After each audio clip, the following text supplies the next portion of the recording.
રાષ્ટ્રપતિ Donald Trump 2 દિવસ ચીનની મુલાકાતે છે। બેઇજિંગમાં ટ્રમ્પ અને શી જિનપિંગ વચ્ચે મુલાકાતનું આયોજન કરવામાં આવ્યું છે। બંને દેશના રાષ્ટ્રપતિ વચ્ચે દ્વિપક્ષીય બેઠક મળશે।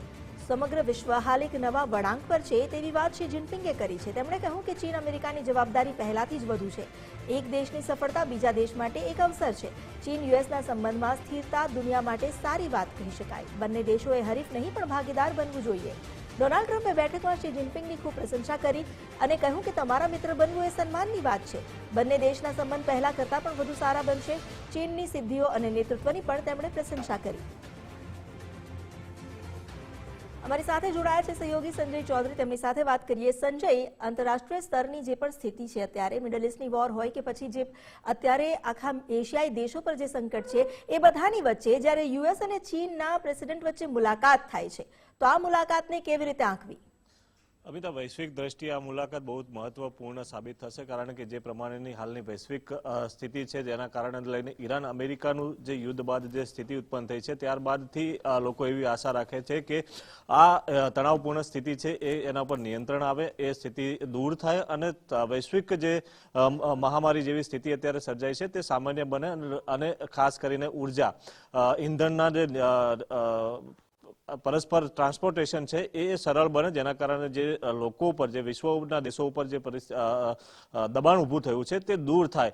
ત્યારે આજે આ બંને દેશો વચ્ચે, બંને મહાસત્તાઓ વચ્ચેનો જે જંગ ડાયરેક્ટલી નહોતો પરંતુ ઇનડાયરેક્ટલી જંગ બાદ આ મુલાકાત ખૂબ જ મહત્વપૂર્ણ સાબિત થઈ શકે છે, કારણ કે બંને દેશો મહાસત્તા બનવાની, બંને મહાસત્તાઓ છે એકબીજા પર વૈશ્વિક પ્રભાવ માટેની જે હોડ લાગી રહી હતી એ થોડા ઘણા અંશે દૂર થાય અને બંને દેશો પરસ્પર સાથે મળીને વિશ્વ માટે થઈને કામ કરે તેવી આશા વ્યક્ત કરવામાં આવી રહી છે। ખાસ કરીને આ મુલાકાત છે એ 5 મુદ્દાઓ પર આધારિત છે, જેમાં ઈરાન યુદ્ધ અને વૈશ્વિક ઉર્જા સંકટ છે, ટ્રેડ વોર અને ટેરિફ્સ, જે અમેરિકા અને ચીન વચ્ચે ટ્રેડ વોર ચાલી રહ્યું હતું તે પણ તેનો ઉકેલ પણ આમાં આવે તેવી આશા રાખવામાં આવી છે। ખાસ કરીને રેર અર્થ મિનરલ્સ નું જે પરસ્પર આદાન પ્રદાનની વાત છે તેમાં પણ આ મુલાકાતમાં ચર્ચા થવાની સંભાવના છે।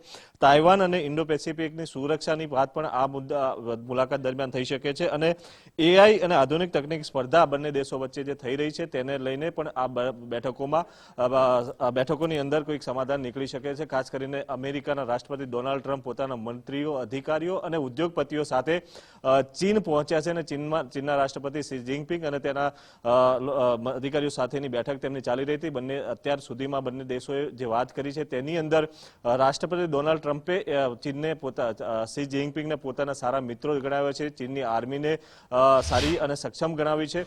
એ તરફ બીજી તરફ શી જિનપિંગે પણ કહ્યું હતું કે વૈશ્વિક પ્રભાવ માટે બંને દેશો છે એ સાથે આવીને કામ કરે, એકબીજાના વિરોધી નહીં પરંતુ એકબીજાને સાથે રહી અને વિશ્વનું કલ્યાણ થાય એ માટેની પ્રયાસો કરે છે, ખાસ પ્રયાસ કરે।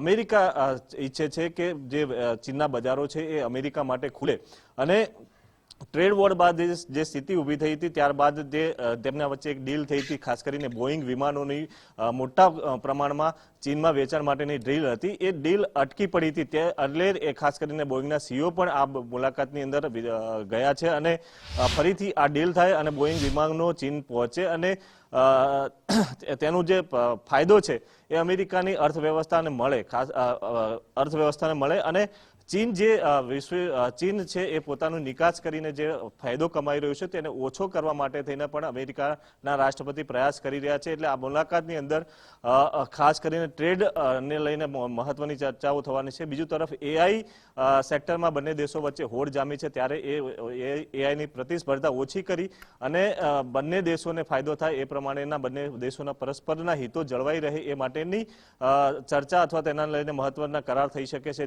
જેના માટે વી મીડિયાના સીઈઓ પણ આની અંદર બેઠકની અંદર ભાગ લઈ રહ્યા છે। એટલે આ મુલાકાત બંને દેશો અને વૈશ્વિક જે હિતો માટે ખૂબ જ મહત્વની માનવામાં આવી રહી છે।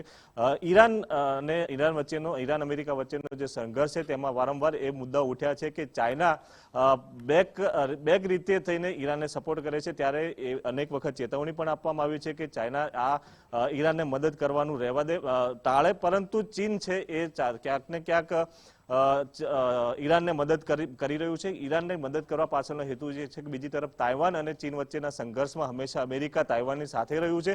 તો આ પરસ્પર ઈરાન અને તાઇવાન વચ્ચેની જે સ્થિતિ છે એ પણ બંને દેશો ની સંઘર્ષ ઓછો કરવા માટેના પણ પ્રયાસો કરવામાં આવે છે. ચીન તરફથી એવું કહેવામાં આવી રહ્યું છે કે અમેરિકા છે એ તાઇવાનને શસ્ત્રો પૂરા પાડે છે અને ટેકનોલોજી પૂરી પાડે છે. તેની સામે અમેરિકાના આક્ષેપ છે કે જે યુદ્ધ અત્યારે ચાલી રહ્યું છે તેમાં બેક રીતે ચીને ઈરાનને ઘણી મદદ કરી છે. તો આ જે તમામ સ્થિતિઓ છે તેને ટાળવા માટે અને યુદ્ધની તણાવની સ્થિતિ ઓછી થાય અને વૈશ્વિક જે ઉર્જા સંચાલન જળવાઈ રહે તે માટેના પ્રયાસો આ બેઠક દરમિયાન કરવામાં આવી શકે છે. જી, આભાર આપનો જાણકારી આપવા માટે.